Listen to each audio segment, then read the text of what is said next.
savais que ça allait arriver, ça. Bonjour à toutes, bonjour à tous. Comme vous voyez, on a un caricaturiste qui intervient. Je trouvais qu'on l'avait perdu à l'époque d'Europêche et non, il est revenu. Donc, malheureusement, voilà. Bon, bonjour à toutes, bonjour à tous. Merci d'être là pour ces prévisions de récolte abricots. Comme d'habitude, on va commencer par un petit tour de table. Je vais vous présenter les différents intervenants qui vont présenter ces prévisions de récolte. En commençant par Elisa Macchi, qui est directrice du CSEO de Ferrare, dans le nord de l'Italie, pour l'Italie. Sabina Lari, présidente de la CIP2M Abricot. Vassili Koukourianis, de l'Union des coopératives de Veria, en Macédoine, en Grèce, donc pour la Grèce. Javier Bassols, qui est responsable du secteur fruits à noyaux à la Fédération des coopératives agricoles espagnoles. Et enfin, pour terminer, Vincent Faugier, vice-président de l'AOP Pêche et Abricots de France, et membre, bien sûr, et vice-président de la SIP2M Abricot. Voilà. Je vous rappelle également que vous allez pouvoir récupérer à la fin de cette intervention le document papier qu'on réalise tous les ans. Donc vous pourrez récupérer toutes les données chiffrées, ce n'est pas la peine de les noter pendant les différentes interventions. Et vous rappelez également le fonctionnement de ces prévisions de récolte, puisque, comme vous le savez, c'est chaque partenaire des 4 pays représentés ici qui élabore ces prévisions de récolte, à savoir le CSEO, l'Union des coopératives, le CSEO pour l'Italie, l'Union des coopératives pour la Grèce, la Fédération des coopératives pour l'abricot au niveau de l'Espagne. Et au niveau de la France, c'est l'administration qui fait ça, avec les services statistiques des différentes DRAF, en partenariat avec l'AOP, Pêche Abricot de France. Voilà. Donc cette année, prévisions qui ont été réalisées ces derniers jours. Vous connaissez le contexte de l'année qui est assez compliqué, avec des problématiques climatiques permanentes presque, on va dire, puisqu'il y a eu encore assez peu de temps des problèmes climatiques dans certaines régions, et on nous en annonce au niveau de la météo dans les prochains jours également. Donc une actualité un petit peu brûlante sur le sujet du climat et de la météo. D'où la difficulté, comme souvent, mais particulièrement cette année, de réaliser ces prévisions de récolte, puisque même si au début de l'année, on a vu une végétation qui était partie un petit peu en avance, les conditions plutôt froides depuis février-mars ont ralenti nettement cette végétation. Et aujourd'hui, on est à un stade où il est un peu plus difficile de savoir concrètement ce qui va se passer. Malgré ce, on a pris notre courage à deux mains et on a essayé de vous présenter une tendance, une prévision de récolte par rapport à ce qu'on peut voir actuellement, ce que peuvent voir les différents techniciens, des structures de production, les stations d'expérimentation, peuvent voir sur le terrain, sur la production d'abricots à venir. Comme d'habitude, on va peut-être commencer par un petit flashback sur la campagne 2015 pour voir un petit peu comment elle s'est déroulée, tant en termes de volume qu'en termes de marché. On fera un petit tour de table des différents pays producteurs pour revenir sur cette campagne 2015 avant d'aborder la prévision en tant que telle. Donc on va commencer par le diaporama. Dans la situation l'année dernière, en 2015, on avait une campagne assez normale, assez moyenne, notamment en France, en Italie et en Espagne, alors qu'en Grèce, on avait une campagne très déficitaire. Donc on va faire un petit peu le tour en commençant peut-être par l'Italie, par Elisa. Comment s'est déroulée cette campagne 2015 en abricot?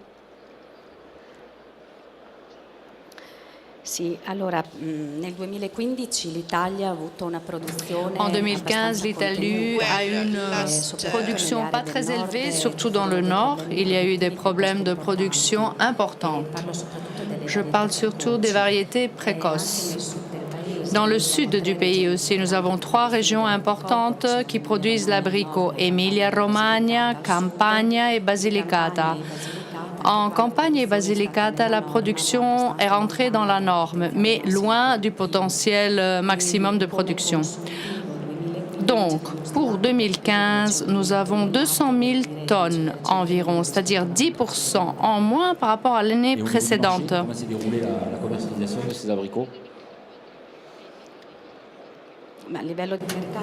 En ce qui concerne le marché, la commercialisation est bien allée parce qu'il n'y a pas une excellence de production sur les abricots. Nous avons un marché très concentré sur le marché intérieur, donc italien.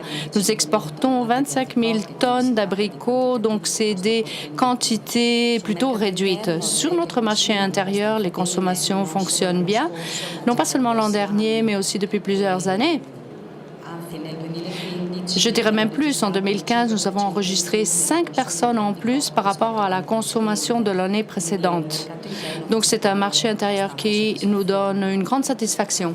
Ok, donc on verra l'évolution de ce verger et les prévisions de récolte tout à l'heure. On continue notre tour de la campagne 2015 avec la Grèce. L'année dernière, en Grèce, une production qui a été nettement plus faible qu'elle ne l'est habituellement.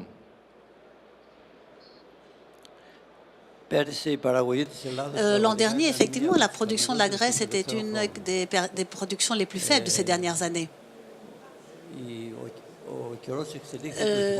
Les conditions climatiques étaient difficiles en hiver, à la fin de l'hiver, c'est-à-dire qu'au début, au printemps, nous avons eu du froid alors qu'il y avait beaucoup moins durant l'hiver.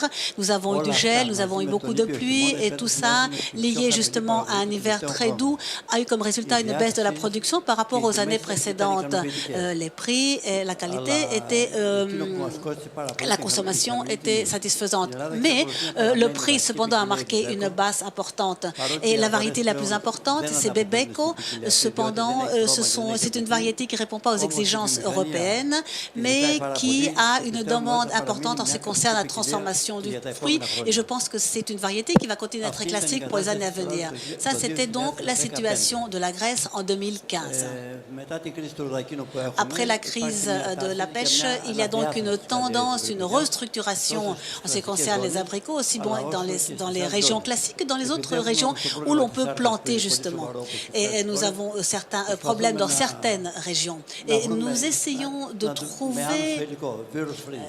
trouver des variétés donc, qui sont virus-free et avec des variétés bien sûr qui sont demandées par les marchés, qui aient une belle présentation, un bon goût, qui soient bien résistants et pour que nous puissions ainsi pouvoir être concurrentiels par rapport aux autres pays. Merci. Merci. On continue avec l'Espagne, donc une production l'année dernière qui était à peu près normale sur l'abricot en toute zone, et principalement en zone de Murcia qui est la grosse zone, même s'il y a une évolution de l'abricot en Espagne qu'on retrouve maintenant dans de nouvelles régions.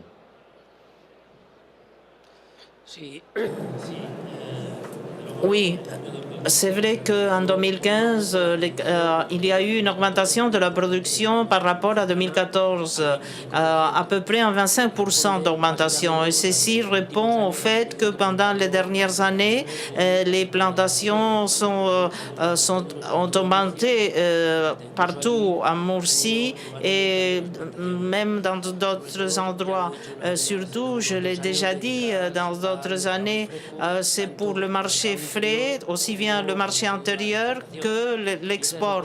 Et ceci est la caractéristique de 2015, mise par le fait que c'est un produit qu'en 2015, ce comportement a été très bon. On verra tout à l'heure le détail de l'évolution de ce verger en fonction des différentes zones de production, les traditionnelles comme Murcia, mais également des nouvelles zones. On finit avec la France. Je ne sais pas, M. Faugier, oui. Mme Alary. Tout simplement, la récolte française l'année dernière était relativement faible. Ce n'était pas dû au nombre de fruits, puisque, j'allais dire, les fruits étaient là, sauf qu'on a eu des conditions climatiques estivales assez chaudes, pour ne pas dire très très chaudes, et un problème de grossissement des fruits qui ont fait que la récolte a été plus faible en volume, plus qu'en nombre de fruits. En revanche, le marché a été bon, les marchés export ont tiré, normalement. Le commerce de l'abricot a été très régulier sur la campagne 2015, tant sur les produits du calibre 2A, qui est le calibre standard, que les petits calibres, qui sont pas mal destinés notamment au marché du nord de l'Europe. Très bien, donc après ce tour 2015, on va passer sur les prévisions 2016 par les diapositives. Donc la situation l'année dernière en Espagne, donc comme je vous le disais, on avait une prépondérance, on a toujours une prépondérance de la région de Murcia au niveau de la production d'abricots en Espagne, mais on voit arriver depuis quelques années des régions, alors Valencia qui est une région traditionnelle qui est plutôt en déclin, mais de nouvelles zones comme l'Aragon, la Catalogne ou même Castilla-La Mancha qui sont des zones relativement récentes sur la culture de l'abricot, où il y a un certain dynamisme. Il y a également un dynamisme dans la région de Murcia, mais ce dynamisme on l'observe également dans ces nouvelles zones, avec donc des plantations récentes sur des variétés plutôt à destination du marché du frais, dans des variétés entre guillemets modernes, les mêmes variétés qu'on retrouve actuellement chez nous en France. Au niveau de la production, donc par rapport aux prévisions qui ont été présentées au niveau de la Fédération des coopératives, donc malgré quelques accidents climatiques dans la région de Murcia, il semblerait qu'on ait une production qui se rapproche de celle de l'année passée.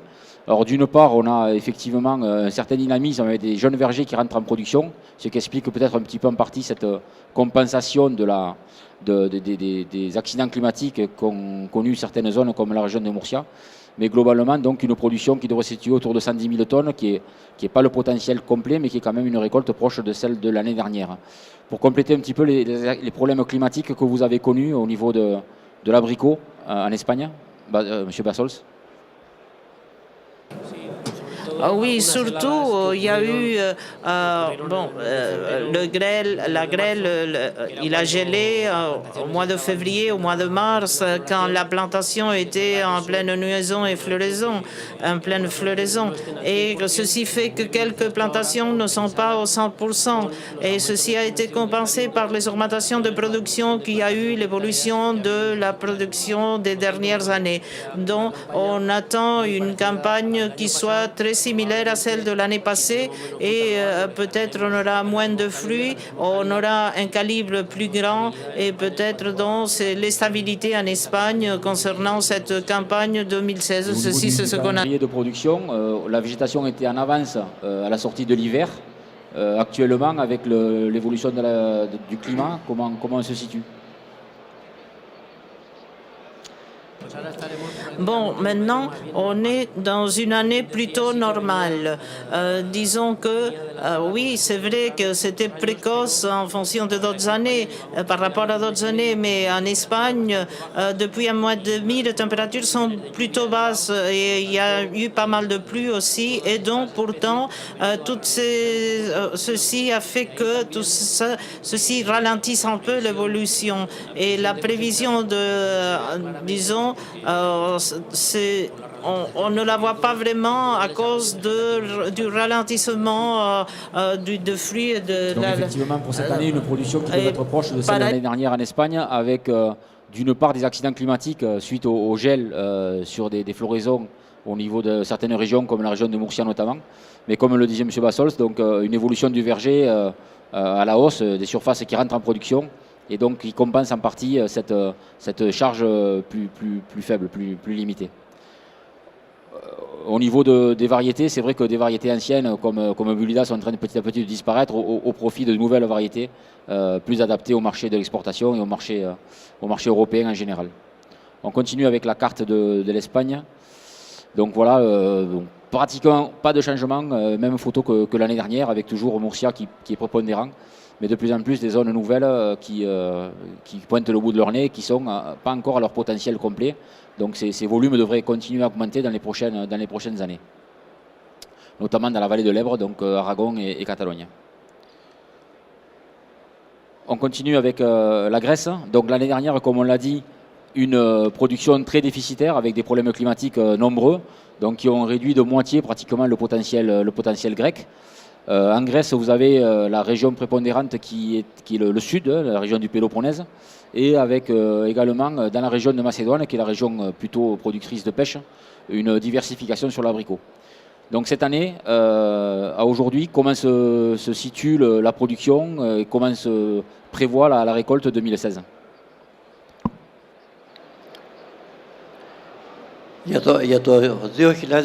Pour 2016, la situation est un peu différente entre le nord et le sud, c'est-à-dire que le Péloponnèse avait des bonnes conditions climatiques et nous attendons donc une bonne production par rapport aux hectares qui sont plantés, car ces dernières années, beaucoup de régions ont été plantées avec la variété Bébeco. Au nord, ça va dépendre de la région. Par exemple, en Calcidique, qui est une région avec des grandes variations, et il n'y a pas de dommages, alors qu'en la Macédoine, à cause des conditions climatiques, il y a eu beaucoup de dommages. Nous attendons à peu près 70% de la production d'une année normale. nos prévisions donc pour l'an prochain. Donc cette année, en ce qui concerne la floraison, précocité, mais dernièrement les conditions climatiques sont difficiles, du froid et des pluies, et donc cette précocité ne sera pas plus d'une semaine par rapport à l'an dernier. Nous attendons cependant une bonne production et que la récolte commencera à peu près la première dizaine du mois de mai. Comme je vous ai dit, il y a une tendance pour une bonne commercialisation de l'abricot. Et il y avait certaines régions donc, qui étaient plantées traditionnellement avec la pêche, qui est plantée maintenant avec des abricots. Mais avec l'augmentation de la production, nous aurons besoin de trouver des manières pour qu'il y ait une plus grande consommation des abricots, pour que l'abricot ne soit pas, le prix de l'abricot ne baisse pas de nouveau. Donc, c'est ce que je voulais dire pour la Grèce, qu'il faut trouver donc une façon d'augmenter la consommation du fruit. Merci. Donc au niveau de la Grèce, on revient sur le même niveau de production qu'il y a 2 ans. On est un petit peu en dessous du potentiel optimum, mais on est 70% plus haut que ce qu'on avait l'année dernière, qui était une très très mauvaise année. Donc autour de 55 000 tonnes de production qui est prévue pour la Grèce dans sa globalité. Donc là aussi, une reconversion variétale qui est active, avec une diversification de la pêche vers l'abricot, des nouvelles variétés qui commencent à entrer, même si climatiquement, comme partout, parfois on se heurte à des surprises et on se rend compte que dans certaines régions, certaines variétés passent plus ou moins bien. Donc là aussi, il y a un petit peu de tests et de travail à faire pour savoir quelles variétés vont vraiment se consolider, se conforter avec une présence forte dans le verger. Au niveau des présentations, donc des diapos, donc, comme vous le voyez, la moyenne 2000, donc j'ai oublié de vous le dire, donc ces présentations, vous êtes pour certains habitués, avec la moyenne 2010-2014, la production 2015 et les prévisions 2016. Donc, comme vous le voyez, en 2016, on revient à une situation à peu près normale, mais légèrement en dessous de la moyenne des dernières années. Donc, on n'est pas au potentiel plein, mais on est pratiquement au double de la production de l'année dernière, qui était très, très déficitaire. Et donc toujours ce déséquilibre entre guillemets entre le Péloponnèse, mais enfin, c'est un déséquilibre qui se réduit puisque la Macédoine était pratiquement inexistante il y a une dizaine d'années et aujourd'hui elle devient une zone de production d'abricots en diversification à la pêche compte tenu vraiment des crises successives de la pêche et de la nectarine. On continue avec l'Italie. Donc pour l'Italie, on a présenté principalement les 2 zones importantes, on va dire, avec l'Émilie-Romagne dans le nord, la vallée du Pô, et le sud, donc des régions comme Basilicate, Campanie surtout, Calabre, Pouille également, qui sont le gros de la production d'abricots en Italie, dont l'année dernière une production qui était proche au global de 200 000 tonnes. Donc comment se présente la production, vous aussi au niveau climatique, quelques petits problèmes climatiques et quels impacts ils ont eu sur le potentiel de production actuel?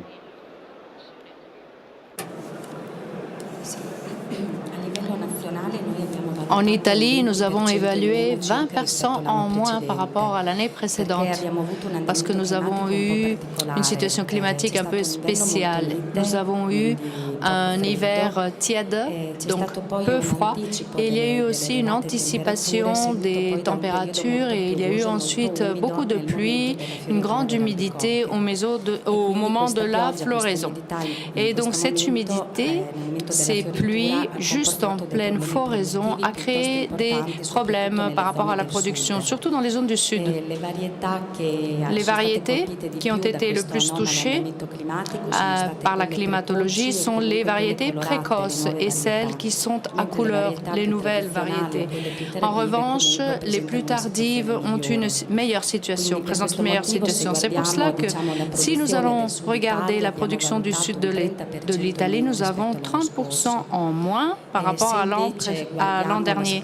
Mais si nous regardons en Émilie romaine et donc la zone la plus importante au nord, même s'il y a eu des problèmes de production, surtout sur les variétés précoces, celles qui ont plus de couleurs aussi, étant donné que l'an dernier nous avions déjà eu une production déficitaire, de nos jours, cette situation n'est pas différente par rapport à l'an dernier. Par rapport aux surfaces, cette année, nous avons une augmentation des surfaces de production et en ce qui concerne l'Italie, nous pouvons dire une augmentation de 3%.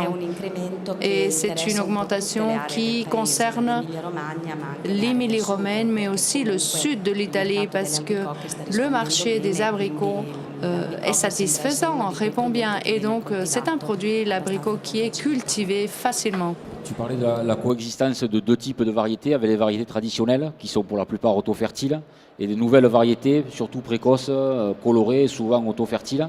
Au niveau des nouvelles plantations, quelle est la tendance? Est-ce que c'est uniquement des nouvelles variétés ou est-ce qu'on plante encore d'anciennes variétés qui sont plus rustiques et qui, cette année encore, montrent que finalement elles se comportent mieux par rapport aux problèmes climatiques?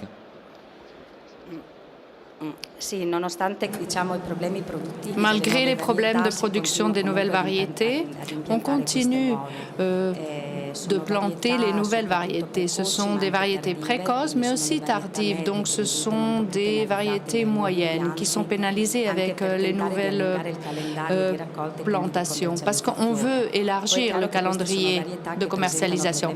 Il est vrai que c'est des variétés qui présentent des problèmes au niveau de la production, mais le consommateur les demande, il est intéressé. Donc, on continuera de planter ce type de variété. Au niveau de cette dynamique de plantation, on la retrouve plutôt chez les adhérents traditionnels des coopératives, des petits producteurs, ou est-ce que c'est plutôt des grands groupes, des privés importants qui ont cette dynamique de plantation? Cette dynamique concerne tous les grands groupes, toutes les grandes coopératives et aussi les grands groupes privés. Je crois que la tendance intéresse un peu tout le monde. Merci. Donc cette année, l'Italie qui va donc voir sa prévision baisser avec l'année dernière une production qui était assez normale, pas d'accident climatique majeur. Mais comme l'a dit Elisa, donc cette année des problèmes climatiques, notamment dans le sud, qui ont eu un impact sur ces nouvelles plantations, ces nouvelles variétés qui sont moins rustiques finalement que les anciennes et qui donc devraient voir leur potentiel diminuer. Donc si on continue sur le diapo, on a l'évolution de la production, donc au niveau de l'Émilie-Romagne, comme l'a dit Élise, a une certaine stabilité, même si on est en dessous du potentiel normal, en dessous de la moyenne. Donc là aussi, on n'est pas au plein en termes de potentiel de production.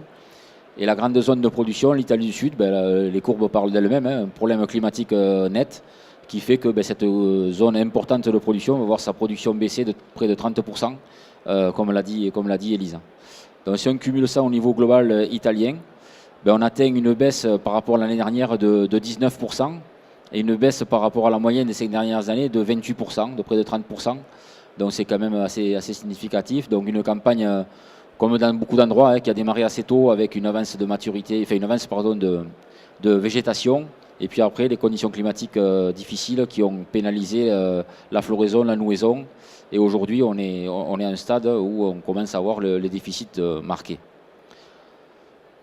Donc un rééquilibrage au niveau de la production nationale, au niveau géographique on va dire, puisque l'Émilie-Romagne reste relativement stable alors que l'Italie du Sud baisse fortement. Donc là aussi je pense qu'il y aura un impact sur les potentiels d'export, puisque les variétés notamment du nord d'Émilie-Romagne sont plutôt destinées à la consommation nationale, alors qu'il y a peut-être un peu d'export plus sur la production du Sud. Donc l'Italie qui est assez peu exportatrice d'abricots, qui est le premier producteur européen mais pas le premier exportateur, devrait cette année encore être moins présente sur les marchés export, compte tenu de la faible récolte qui est prévue. On finit par la France, France 2015, donc comme l'a dit M. Faugier tout à l'heure, donc une production qui était à peu près normale dans la plupart des bassins, à l'exception d'un, le Roussillon, qui était nettement déficitaire. Les bassins et les régions administratives ne correspondent pas tout à fait, mais donc dans le Languedoc-Roussillon, vous avez le bassin gardois et le bassin roussillonnais, qui était le bassin roussillonnais largement déficitaire l'année dernière, alors que les autres régions étaient globalement sur une production à peu près normale. Cette année, même question que pour les autres pays, les conditions climatiques, comment elles ont joué sur le potentiel de production 2016 ? Simplement, je rejoindrai un petit peu ce que disait ma collègue d'Italie. On a eu un hiver assez doux. On a eu des floraisons qui ont duré très longtemps, ce qui est assez surprenant. C'est la première fois qu'on voyait ça. On a eu aussi, et c'est là où je vais réinsister, je l'ai dit dans une réunion ce matin, je le redis aujourd'hui, on est dans les fruits et légumes. Tout n'est pas prévisible. On a eu des conditions climatiques, notamment au mois d'avril, des accidents climatiques. On ne connaissait pas ces périodes de l'année, puisqu'on a eu déjà quelques orages de grêle. Donc voilà un petit peu le contexte dans lequel on est. Donc tous les chiffres qui sont donnés, et ce que je vais donner là, c'est aujourd'hui, c'est une photo, et je crois que Eric l'a très bien dit, c'est qu'une photo. on est fin avril et que les choses peuvent encore évoluer et peuvent malheureusement encore changer. Les variétés, précoces ont été touchées par des épisodes de gel. Je pense aux premières variétés, celles qui arrivaient fin mai traditionnellement, un peu dans tous les bassins, où on a un déficit sur quelques variétés précoces. Je pense à des variétés comme Colorado, des variétés comme ça qui ne seront pas présentes, mais qui ne représentent pas des grosses surfaces. Ensuite, on a, je pense, des variétés au mois de juin qui sont là et qui sont présentes. Et on aura un déficit puisqu'on a assisté sur les zones de cœur de marché, cœur de saison, c'est-à-dire sur juillet, des déficits qui seront plus importants que ce que l'on avait l'habitude de voir. Voilà. Et après, on a des variétés tardives qui sont présentes et qui seront là. Donc la saison est assez atypique, atypique par les conditions climatiques de cet hiver, je crois, j'insiste un petit peu là-dessus, et celles du printemps qui ne sont pas du tout, on a eu les gelées tardives au mois de mars, et on a des conditions climatiques là qui sont, comme le disait Eric, on parlait encore de gel en ce moment, on pourrait avoir malheureusement des épisodes de gel qui font qu'un certain nombre de variétés pourraient être touchées par rapport au potentiel qu'elles ont encore sur les arbres au moment où je vous parle. C'est vrai que c'était assez atypique cette année puisque compte tenu de l'hiver relativement doux, on a eu des démarrages de végétation particulièrement précoces dans certains secteurs. Je sais qu'on a échangé avec mes collègues des stations régionales d'expérimentation et on voyait la floraison en vallée du Rhône être bien plus avancée qu'elle ne l'était dans le Gard ou dans le Roussillon. Et malheureusement, une floraison très précoce sur certaines variétés en février, ça passe rarement bien et effectivement, c'est ce qui a été le cas. Donc effectivement, des problèmes climatiques. Madame Alary, pour compléter peut-être ces observations. Alors, l'abricot, vous savez, on a toujours été dans l'innovation, on est innovant en règle générale. La mode aujourd'hui, c'est de ne rien perdre. Alors, si on ne veut pas perdre des tonnages d'abricots, on va lancer, je pense, une marque cette année. C'est les fruits cabossés, parce qu'on a eu de gros problèmes de grêle. On est en liaison avec les industriels. Mais il faut savoir que pour qu'on se rende compte autour de la table, on a tous un problème de déficit à un moment ou à un autre de production d'abricots. Il faudra que le consommateur ait de l'abricot, il faudra que nos clients aient de l'abricot. Et une des solutions, ça va être ça, de mettre en avant ces abricots qui ne seront pas irréprochables au niveau du look, mais qui resteront très bons. Et avec les centrales, aussi bien françaises qu'étrangères, il faudra mettre en avant cet abricot-là pour que l'abricot soit sur tous les étals à tous les moments. Mais le lancement de campagne en juin, la campagne en juin, je pense qu'il n'y aura pas de problème. L'abricot, de toute façon, on maintient la promotion, que ce soit en France ou à l'étranger, les promotions seront maintenues parce qu'on aura de l'abricot de toute façon. Donc voilà. Et je veux dire, ça va être une saison compliquée, mais on est assez grands tous pour. Elle est compliquée en Italie, elle est compliquée en Grèce, elle est compliquée en Espagne. On a tous eu les mêmes incidents climatiques. On habite sur le même continent et pour une fois, on est tous lotis à la même enseigne. Donc à tout le monde de faire un effort. Et puis en plus, on va tous être dans la tendance. On ne va pas faire de gaspillage, on va faire des fruits cabossés, des fruits un peu mal formés, parce que quand on a ces incidents climatiques, on peut aussi avoir des fruits qui ne sont pas tout à fait bien formés. On ne sait pas s'ils seront très gros ou très petits, parce qu'on n'a pas toutes les données aujourd'hui. Et puis le temps, c'est comme ça, et puis on n'a plus rien. Voilà. Il faut soutenir les agriculteurs, qu'ils soient français, italiens, grecs ou espagnols cette année. Je pense qu'il y a un gros soutien des agriculteurs. Si demain, on veut encore avoir des abricots, il faut que toutes les filières se mettent en place là-dessus. Pour parler de manière un peu plus structurelle, quelle est l'évolution du verger au niveau de l'AOP? Vous suivez ça de près au niveau de l'inventaire? Est-ce qu'on a toujours cette dynamique française sur l'abricot, cette évolution variétale? Alors, effectivement, la dynamique est toujours là. Le verger, dans son ensemble, ne bouge pas. C'est-à-dire qu'on assiste au remplacement de vieilles variétés, de vieilles zones de production par de nouvelles zones de production, essentiellement des zones qui étaient des zones ou des producteurs qui étaient producteurs de pêche, qui ont rénové en abricot, avec une innovation qui ne s'arrête pas, puisqu'on sort de nouvelles variétés tous les ans et en quantité, ce qui est un petit problème au niveau commercial. Mais les variétés, les espèces les plus plantées, c'est essentiellement les zones précoces, c'est-à-dire c'est le mois de juin. On avait beaucoup insisté là-dessus. Et puis maintenant, depuis 2 ans, 3 ans, on voit arriver des variétés assez tardives qui sont plantées sur août, jusqu'à fin août, début septembre. Donc on a une évolution du verger qui est une stabilité globale au niveau français, mais avec un remplacement des variétés traditionnelles par les nouvelles variétés qui prennent le créneau, puisqu'on voit aussi maintenant, sur vraiment les grosses variétés traditionnelles, je pense sur Bergeron, des variétés qui arrivent sur cette période-là et qui sont en train de se planter. Voilà. Donc si on revient sur la production, sur les chiffres, les présentations des diapositives, donc vous voyez là la production en 2015 avec la région Rhône-Alpes qui était de loin le plus gros bassin de production, avec notamment la variété phare qui est le Bergeron, mais également toutes les nouvelles variétés. L'évolution de cette Voilà. L'évolution avec, vous le voyez, la région Rhône-Alpes qui est sans doute la région qui a été le plus affectée par les problèmes climatiques donc d'hiver, puisqu'on l'a dit, il y a eu du gel, il y a eu de la grêle. Donc des estimations nettement à la baisse pour la région Rhône-Alpes, avec notamment la variété Bergeron, qui est pourtant une variété auto-fertile et rustique, qui a été touchée de plein fouet par ces problèmes climatiques. Donc voilà la région Rhône-Alpes qui présente une faible récolte cette année. PACA, un petit peu moins par rapport aux prévisions qui sont données, un petit peu moins que l'année dernière, qui n'était pas déjà une année exceptionnelle, puisque la moyenne est toujours impactée par une année déficitaire et on se situe au niveau de la moyenne. Et au niveau du Languedoc-Roussillon, une situation très contrastée, puisque comme on l'a dit, le Roussillon a été l'année dernière caractérisé par une très très faible récolte, puisqu'il y avait même des projets de classement en calamité agricole pour cette récolte qui était très très, très déficitaire. Le Gard, l'année dernière, a vu une récolte relativement correcte. Et cette année, c'est un petit peu l'inverse, puisqu'en Roussillon, globalement, ça ne se passe pas trop mal. Disons que la plupart des variétés ont une charge correcte. On a eu quelques petits problèmes de grêle, mais très limités. Alors que dans le Gard, d'après les échos, on a des problèmes sur pas mal de variétés qui sont un peu passés au travers, des épisodes de grêle également plus importants. Donc tout ça fait qu'on aura une production Gard un petit peu déficitaire et une production roussillonnaise un peu plus importante que l'année dernière. Ça fait une moyenne qui se compense. Mais si on revient au global, compte tenu du poids de la région Rhône-Alpes, on a un déficit qui est annoncé autour de 26% par rapport à l'année dernière et de 27% par rapport à la moyenne des 5 années précédentes. Donc un petit peu c'est ce qu'on entend par-ci par-là, les moins 25, moins 30% de potentiel global. Après, c'est vrai que la caractéristique de l'année, ça va être assez compliqué dans la mesure où on va avoir des variétés qui seront mieux passées que d'autres. Donc on risque d'avoir un petit peu des effets yo-yo, des effets dents de scie en fonction des bassins de production également.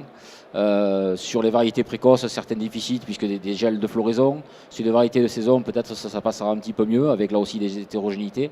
Et sur le tardif, le manque Bergeron, la charge parfois hétérogène également des variétés tardives un peu capricieuses qui peut faire une campagne un petit peu difficile à gérer au niveau commercial avec des dents de scie, des déficits et puis des offres qui à certains moments reviendront à des niveaux tout à fait normaux. Donc ça c'est aux commerciaux de gérer un petit peu, de gérer cette évolution. Donc au niveau de la représentation géographique de cette production, un rapprochement des différents bassins, donc avec Languedoc-Roussillon et PACA qui reste à peu près sur le niveau de l'année dernière, un petit peu en dessous, et surtout Rhône-Alpes, comme je l'ai dit, qui est un petit peu plus bas. Donc si on cumule tout ça, on compile, comme on l'a vu, l'augmentation de la production grecque qui venait l'année dernière d'une très très faible récolte, et la baisse généralisée, Italie, France et la stabilité espagnole. On a une prévision européenne qui devrait se situer à 11% en dessous de la production de l'année dernière, mais 16% en dessous de la moyenne des 5 dernières années. Donc on est effectivement, on va pas dire qu'il va manquer de l'abricot au niveau européen, loin de là, mais c'est vrai qu'on est sur une campagne relativement faible en potentiel de production, et encore une fois, il peut encore se passer pas mal de choses, donc le climat bouge beaucoup en ce moment, donc on verra comment ça évolue. Si on s'amuse à regarder un petit peu dans le rétroviseur et à regarder dans les années passées, vous voyez là, je rajoute tous les ans un bâton, à force on ne verra plus grand chose, il faudra que j'en enlève un peu, mais si on part de 92 jusqu'aux prévisions 2016, on voit qu'en 2016 on a une récolte qui est nettement déficitaire aux années passées, et il faut remonter à 2013, voire même un peu plus loin à 2003, pour trouver des volumes un peu équivalents au niveau européen à cette prévision. Voilà. Donc c'est vrai que ce qui va caractériser cette campagne abricot, c'est l'avance de végétation qu'on avait à la floraison, petit à petit on l'a perdu, et on va se situer maintenant sur des niveaux à aujourd'hui normaux, et encore une fois on verra comment ça évolue. Et au niveau du potentiel, il en manque à peu près partout un petit peu. Les conditions météo capricieuses font qu'il y a un déficit un petit peu partout. Alors il n'est pas énorme, il est de 10-11% pour la production globale, mais il est présent dans toutes les zones de production, et ce malgré une dynamique, des plantations nouvelles et un renouvellement variétal. Voilà, je ne sais pas si vous voulez ajouter quelque chose par rapport à cette campagne qui se prépare. Non ? Je ne sais pas s'il y a des questions au niveau de la salle ou des choses qui n'ont pas été claires. Donc je vous invite à récupérer le document des prévisions de récolte. Vous l'avez à la banque à l'entrée. Ces données seront mises en ligne à partir de vendredi sur le site internet du Medfel. Et je vous donne rendez-vous demain à 11h30 pour les prévisions de récolte pêche nectarine Et bien sûr, ces prévisions de récolte, comme tous les ans, que ce soit abricot ou pêche, seront réactualisées fin mai, début juin. Et on verra à ce moment-là plus précisément la situation de chaque pays producteur. Merci à tous